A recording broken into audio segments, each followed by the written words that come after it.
Hello guys! Nandito na naman si Don Reds nagbabalik sa ating travel vlog at panibagong araw, panibagong lugar at panibagong vlog. At mayroon tayong panibagong vlog ngayon guys. Pupunta ako ng Siargao. Mag-explore na naman si Don Reds doon sa Siargao guys. So itong port na to, Padre Burgos Port, ito may nakita ko yung barko na yun guys. Sasakay ako dyan. Yan ay tatawid papuntang Surigao. At ito naman barko na to guys, ang nakikita natin maliit na barko, ay yan yung barko patawid papuntang Limasawa Island.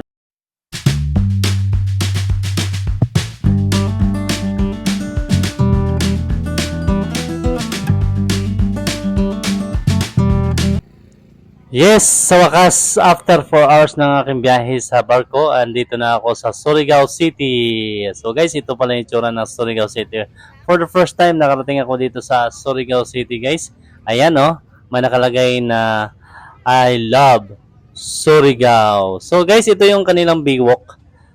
Kita nyo naman maraming namamasyal, maraming tao. At maraming din mga street foods. Nagtitinda ng street foods dito guys. Ayan, maraming kumakain. Ito yung nila dito, pinakapasyalan dito sa Surigao City. So guys, kita nyo naman kung gaano ito ka progressive na sa ngayon, no?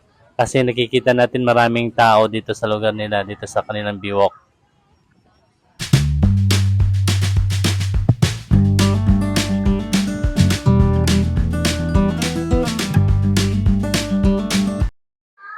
At nag-inquire nga pala ako doon sa barko patawid ng Siargao guys. Mamaya pang hating gabi ang biyahe. So dito muna ako mag-ikot-ikot muna ako dito. Habang mamaya maghintay sa aking biyahe papuntang Siargao. So guys, dito muna ako sa kanilang biwok. Ikot-ikotin ko muna to para sabay pasyal-pasyal na rin. At maya-maya kakain na rin ako guys ng hapunan para pagdating ko doon sa barko patawid ng Siargao ay okay na ako. Busog na ako at saka makapag-relax na rin habang nagbabiyahe ang barko papuntang Siargao. So sa lugar nila dito sa kanilang biwok guys, may enjoy ka kasi alam mo bakit maraming namamasyal at maraming street foods, dagdagan pa ng kanilang magandang ambience ng kanilang lugar. Ayan guys, sunset, ayan, pwede mong panoorin dito at saka yung talagang napakahangin na lugar.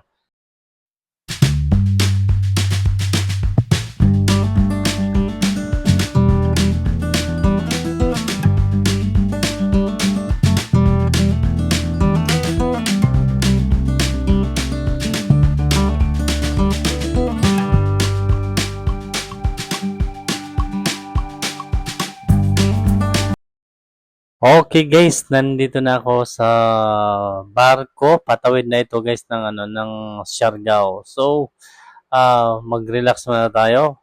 Siguro kasi 4 hours pa ang biyahe daw nito papunta doon sa Siargao. So, ang time natin ngayon is nasa 12.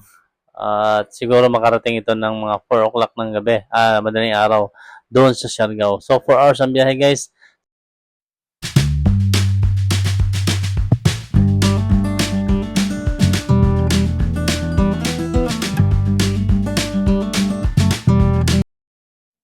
At sa wakas, nakarating na rin ako dito sa Siargao. Ito na yung Siargao guys. Tinatawag nilang Dapa Port dito sa Siargao na tinaguri ang The Economic Center of Siargao.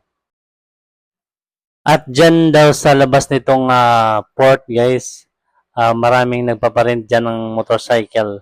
3 to 500 ang rent ng motorcycle, depende sa brand o klase ng motor. Mayroon daw Inmax, Aerox, mayroong Wave, basta iba't ibang klase ng motor na kung anong gusto mong i-drive. Depende po yan ng rent. Mayroong 350, 500. So 24 hours na rin naman yung gamit guys.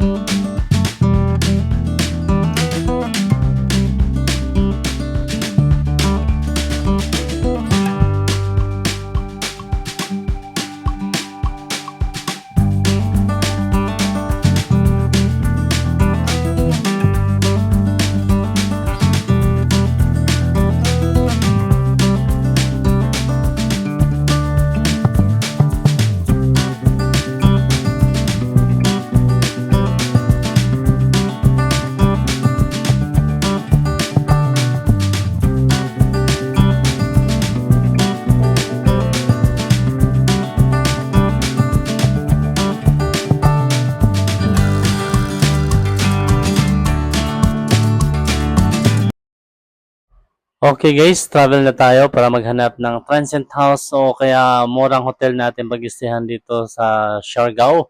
So, bago nga pala lahat guys, no? Ito may nadaanan ako dito sa tabing kalsada. Itong napaka-perfect na sunrise. Ito guys, oh. Wow, ito pang perfect picture talaga guys. Ito pang poster na picture talaga. At yan ba yung nakita natin yun, no? Mga foreigner yan, no? Mga babaeng foreigner yan.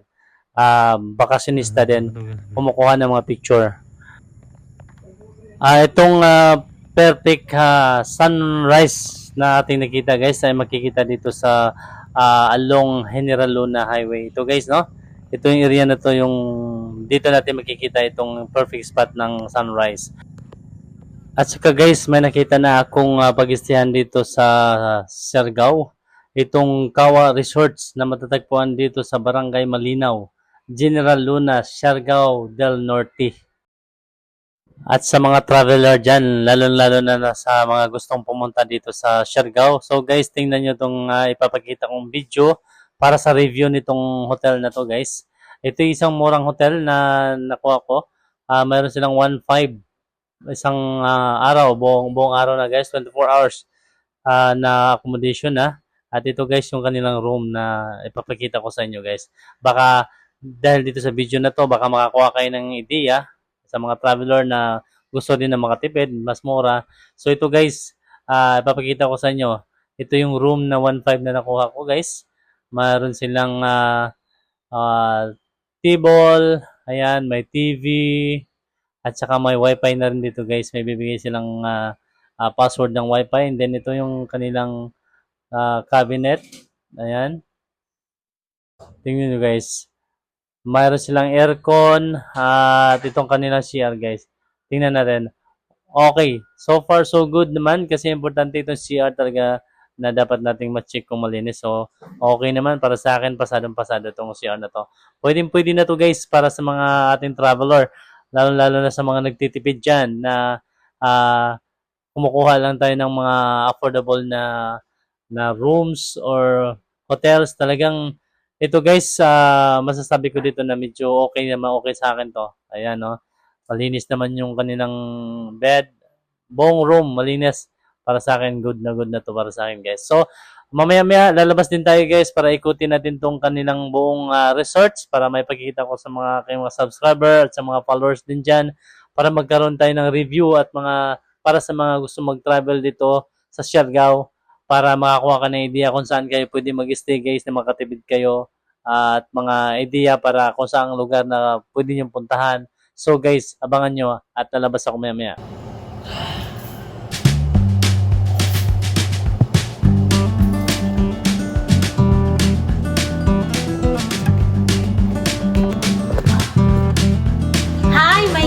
Amelia Pitalyar. Dito po ako nag-work sa Kawa. And welcome to Kawa Resort, sir. Sana ay masaya kayo dito. And enjoy po kayo dito kasi maganda po dito. Oh, may shoutout ka? Shoutout dito po sa Kawa at sa mga kaibigan ko. Anong lugar? Siargao? Siargao, Malinaw. Okay, thank you. At bababa na tayo guys para ikutin natin tong buong resort na to para makita natin kung anong talagang mayroon dito. Kung ito ba ay perfect sa mga travelers, mga bakasyonista para may promote natin or may share natin sa kanila na kung pwede sila dito or kung magustuhan ba nila nito. So guys, bababa na tayo at para na rin mag-breakfast ako dito dahil kasama naman sa breakfast yung 1.5 na accommodation dito for 24 hours. So sayang naman kung hindi tayo magbe-breakfast dito. So after nito, mamamasyal ako guys. Pupuntahan ko kagad yung sentro nitong lugar na to. Sabi nila 5 minutes lang papunta doon sa sentro. So mamaya pagkatapos ko mag-breakfast, iikot ako guys. Mamamasyal agad ako dito para di masayang yung oras.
So nandito na tayo sa kanilang pinaka-front ng kanilang hotel dito sa dagat o kaya beach. So guys, ikutin natin to.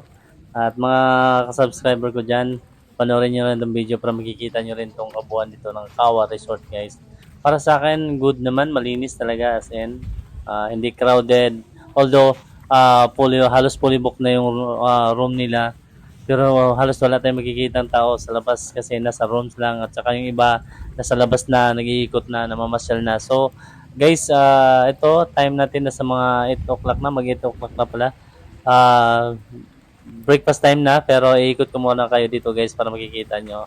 Siguro ibang mga guest dito tulog pa dahil siguro kagabi nag night party sila. So, guys, ito, tingnan nyo, ito yung beach nila guys. So, kita nyo, wow.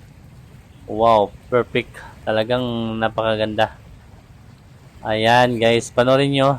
Ayan, ito yung beach ng Kawa Resorts, guys. Aside doon sa pagpasok natin sa hotel, makikita na akala natin walang beach, pero dito para sa likod niya, pinaka-front dito sa dagat na yung kanilang area sa hotel. Ito na yung itsura, guys. Ayan, no. Very relaxing talaga. Yung mga bakasyonista na gusto mag-relax lang. So, ito, guys, perfect place talaga para din sa mga gusto ng tahimik lang, hindi crowded, pero best yung beach na makikita yan tulad yan guys. So, gusto mo mag-duyan ka lang, relax dyan, and then sa araw dito medyo mahangin talaga. After nyan siguro pag gusto nyo man mag night party mamaya, yung sinasabi ko sa sentro, mayroon daw dong na night party, yung mga disco ayan, basta mga bars, mga ganun. At saka maraming nagpasyalan doon, mga foreigners, iba-ibang foreigners na nandun talaga. So, dito naman guys sa Kakawa, napapansin talaga natin, kita nyo naman kung gaano katahimik yung lugar. Pero, perfect na place talaga. Ayan, no? Wow. At saka itong lumalapit sa akin matanda yung nagbibinta ng mga accessories, mga souvenir. Ayan. So, ikot muna kayo, kumuna kayo dito sa beach. Ayan guys, tingnan nyo itong beach nila. Hindi talaga sabihin natin beach na malalaking bato. Talagang yung buhangin niya, pinong-pino, parang ang asukal yung buhangin. Sobrang pino at maputi talaga guys. Kita nyo naman, ang puti na yan. So, napakaganda. Talagang kaya pala dinadayo din itong Siargao sa mga bakasyonista dahil sa dami. Hindi lang ito guys hindi lang itong place na to na pwede mong puntahan. Mayroon pa tayong ibang puntahan aside dito, kaya ito binablog ko itong Kawa Resort. Kulang yung oras kasi pag sama-samahin natin lahat, kaya mayroon pa akong next. After nito, mayroon pang ibang lugar na iba-vlog ko ulit. Abangan nyo rin ulit guys para makita nyo rin yung lugar na pupuntahan ko pa. So, ikot muna tayo guys para makita nyo, ma-enjoy nyo rin yung video ko.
Ito guys, aside doon sa restaurant guys, pwede kayo mag-stay dito sa open cottage, umorder ng pagkain at i-serve naman nila dito.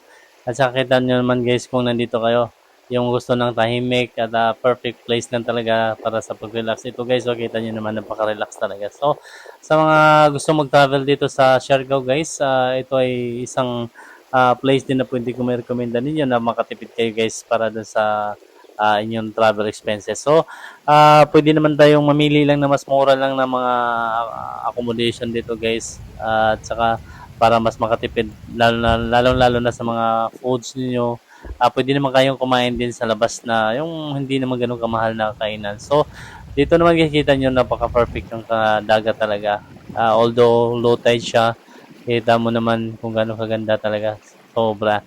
Lalo na dito sa pagsikat lang ng araw, siguro napakaganda itong place na to guys. So, enjoy lang guys, enjoy lang. Sana nagustuhan nyo itong pinakita ko na video sa inyo. Itong Kawa Resorts guys. So, mamaya after ng aking breakfast, mamamasyal na ako doon sa sentro guys. Makikita nyo rin yung sentro na sasabi ko. Ako din, di rin naman ako, hindi ko rin alam paano anong itsura din. Pero, puntahan ko kasi yan naman ang ano nila dito na aside sa mag-stay ka dito kung gusto mong lumabas kasi mayroon nga tayong nirintahan na motorcycle na pwede natin magamit para mag-ikot na tayo dito sa Siargao. Kasi nga para mas makatipid tayo kasi dito pag wala kang motorcycle na rentahan na worth ng 350 hanggang 500 mayroon tayong marentahan dyan. Mayroon dito pag sumakay ka, pakyawan siguro. Yung mga tricycle nila, pinapakyaw siguro yan kasi alam mo naman dito, pag turista ka, ganun ang kalakaran. So, mas the best na kung mag-rent na lang ng motorcycle para maikot natin yung mga lugar. So guys, bago ako mag-ikot sa mga lugar talaga na aking pupuntahan, ito na may pasyal-pasyal naman talaga ito. Para sa mga review sa aking mga subscribers, sa mga viewers, para dito makakuha sila ng idea, para pakita natin sa kanila itong video at saka yung details. Mag-review muna tayo guys sa pag-travel natin papunta dito sa Siargao. So guys, actually from Leyte ako nag-start ng travel. Dalawang beses tayo sasakay from Liloan, Leyte, Southern Leyte to Surigao, and then Surigao to Siargao. So ito travel guides yan. Ito from Liloan Port, Southern Leyte to Surigao City. Then Surigao to Siargao. Another barko na naman papuntang Siargao yan guys, no? So ang travel expenses naman natin diyan ang per head nasa mga 200 plus lang ang per head niyan or hindi lalampas na sa 500. Yung sinakyan ko kasi Pascat or yung mabilis na nagkahalaga ng 400 plus, yung 2 hours lang, wala pang 2 hours ang travel. So kung gusto niyo makatipid dito kayo sa 3 to 4 hours na travel, yung Montenegro yata yon na barko, from Liloan to Surigao and then Surigao to Siargao, parehas lang ang oras ng travel niyan, 3 to 4 hours din. And then yung per head nila sa mga regular pair lang, nasa 200 plus to 300 something, ganun. Kung wala kayong dalang sasakyan, iba pag may sasakyan. So, guys, yun ang review natin. No, from Liloan Port to Southern Leyte to Surigao, and then Surigao to Siargao. Parehas yan for minutes travel niyan. Tsaka yung kanilang expenses dyan sa pamasahe, nasa mga 200 hanggang 400 lang yan guys per head. Hindi talaga abot, hindi pala lampas yan siguro. Depende sa sinasakyan nyo na barko kasi mayroong barko na yung Pascat, mas mahal talaga yun kasi mas mabilis. So, ganun din naman sa mga pag-booking natin sa hotel. Huwag kayong mag-booking guys ng diretso.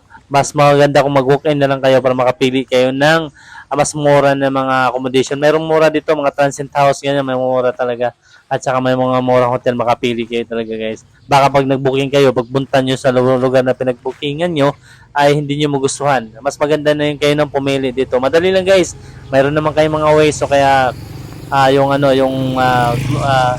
tawag nito, basta yung ways na saka yung tawag nito, Google Map, ayan, para mas madali nyo mahanap kung anong gusto nyo hanapin. Mas ma-enjoy nyo pa guys ang pag-travel nyo. So, ito nga pala guys yung pinaka-entrance ng Kawa.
ito na pala guys, malapit na tayo sa pinakasentro dito sa kanilang lugar.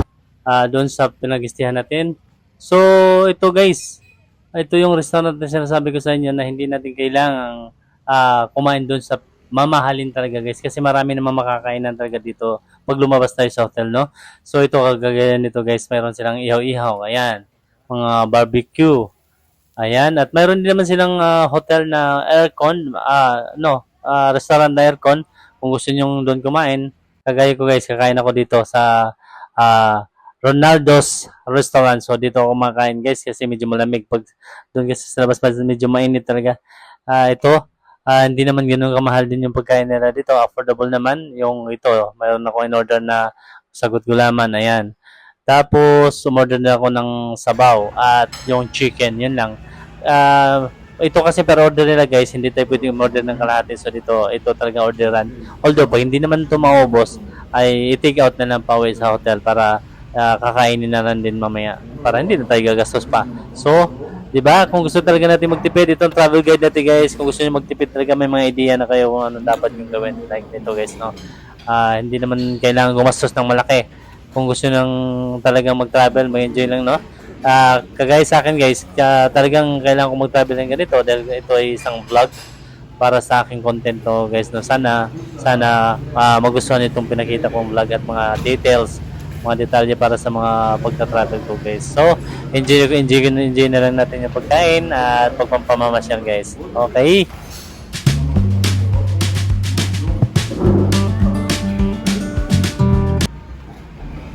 After ng pagkain ko dito guys, paglabas ko, didiretso ako dun sa harap ng kabilang store. Mayroong mga souvenir store dyan sa harap. Para sa mga mahilig sa mga souvenir pag nagbakasyon guys, ito may pagkita ko rin sa inyo na marami din talagang store dito na nagbibinta ng mga souvenir. So, ang dami nyo mapagpipilian. At aside din dito sa restaurant ng Ronaldo's, mayroon din silang hotel dito sa side ng kanilang restaurant. Ayan guys, Ronaldo's Inn. So, mayroon din silang ditong hotel dito sa sentro. So, sa mga travelers talaga guys, sa mga nagwo-walk-in lang talaga as in, hindi kayo mag-alala kasi ang dami talagang pwede nyo pag-istihan dito na hindi nyo kailangang mag-booking ng mahal. Mayroon talagang mamamurahin lang, makapili kayo, mga ganda naman kagaya niyan guys. So, mayroon din silang mura dyan na room na talagang kayang i-accommodate. Mayroon din silang mahal. Ayan. Kaya makapili talaga kayo. Ayan, sa sentro to guys dito sa sa Siargao. So, mamaya din pagkatapos ng ating pagpamasyal doon sa souvenir guys, paglabas natin, didiretso tayo ng konti para doon sa next video ko diyan sa may Cloud9 kung tawagin, Siargao capital. Cloud9 yung surfing capital of the Philippines talaga dyan, no? Yung marami nagsusurfing dyan kasi dyan na yung malalaking alon. So, diretso lang natin mamaya pero hindi ko na muna i-vlog highness na ito papunta natin ito. So, ito yung patapos na itong aking vlog na to sa Kawa Resorts at saka dito sa sentro dito na Siargao. So, ito yung magiging lugar na sasabi ko sa yung night party dyan sa nanay, mga bars dyan. So, dito mag-i-enjoy kayo sa gabi kung sinong mahilig sa pag-night out at pagbabar sa gabi guys. So, dyan, baka makakilala pa kayo ng mga foreigners dyan kasi maraming foreigners dyan. So, ayun guys, dito na tayo sa souvenir area. Ito guys, maraming souvenir. Nakita nyo naman ang daming souvenir talaga. So, makapili kayo dyan. Pili lang kayo yung mga gustong mamili ng mga souvenir guys. Hindi naman sila mahal. Tama lang din, affordable talaga. Ang gagandahan dito, talagang hindi nila pinipresyohan ng mahal ng kanilang So guys, nandito na, didiretso na tayo at ito'y patapos ng ating vlog. At bago lahat guys, no? Ito na, itong way na to papunta na to ng Cloud9 kung tawagin doon sa may surfing area. So next vlog ko yan guys, abangan nyo yan. So, itong lugar na to, ito yung night party dito sa gabi na to. At guys, hanggang dito na muna itong aking vlog. At sana maraming salamat sa inyo lahat, sa mga hindi pa nag-subscribe at mga subscribers ko dyan guys. Maraming salamat sa inyo. At sana huwag kayong magsawa sa panonood nitong aking vlog. At sana supportahan nyo pa guys para sa aking team ayuda para makatulong ako pagdating ng panahon guys, no? So, para dito sa aking mga followers din, sana guys magustuhan nyo rin at sana i-follow nyo na rin ako sa aking TikTok at saka sa Reels, sa sa reels natin guys. Sana magustuhan nyo itong aking video at sana sa susunod pa na aking video na i-upload guys, magustuhan nyo, abangan nyo. At huwag nyo kalimutan guys, i-like, i-share at subscribe itong aking channel, Don Rich Channel guys. Thank you very much. Sana wag na kayong magsawa sa aking video guys. Supportahan nyo guys para sa mga ka-team ayuda ko. At maraming salamat sa inyo. At sana supportahan nyo pa ang aking mga susunod pa ng mga video. Thank you guys. Thank you for watching Don Rich Channel. I love you guys. Love.